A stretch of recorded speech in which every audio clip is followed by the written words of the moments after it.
Nuaiman adalah seorang sahabat Rasulullah yang setia dan mencintai Rasulullah dengan sepenuh hatinya.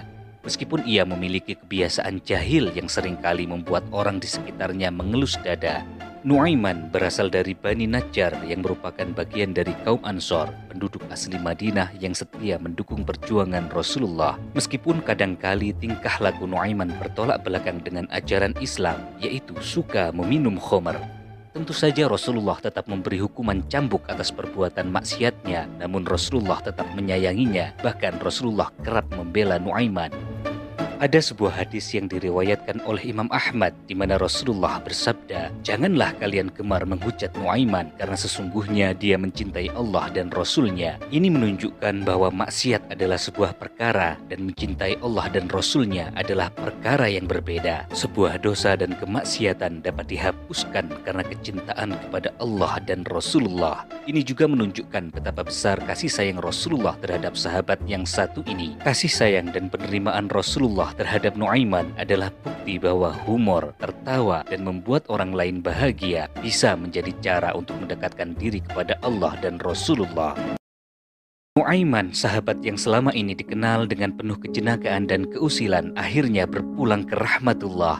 Kepergian Nuaiman meninggalkan kesedihan di hati para sahabatnya, karena Nuaiman bukan hanya sekedar teman, tetapi juga sosok yang selalu membawa tawa di tengah-tengah mereka.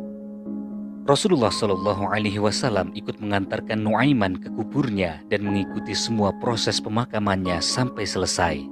Para sahabat yang menyaksikan momen itu merasa tersentuh dan terharu melihat betapa besar cinta Rasulullah kepada Nuaiman.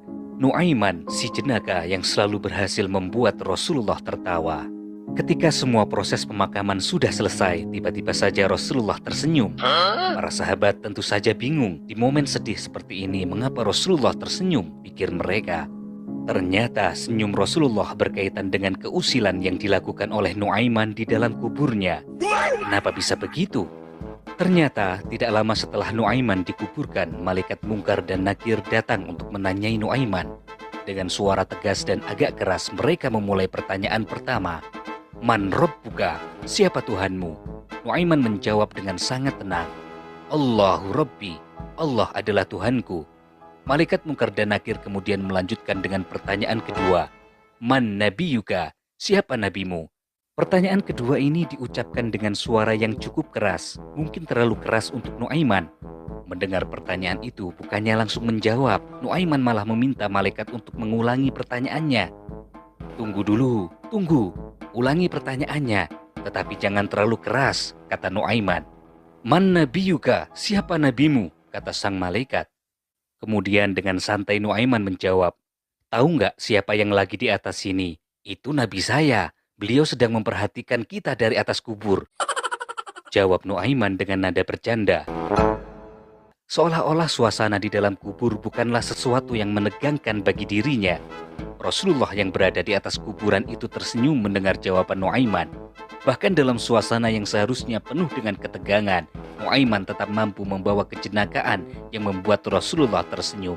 Para malaikat, meskipun tugas mereka adalah menanyai dengan serius, tampaknya juga memahami bahwa Nuaiman adalah sahabat yang istimewa.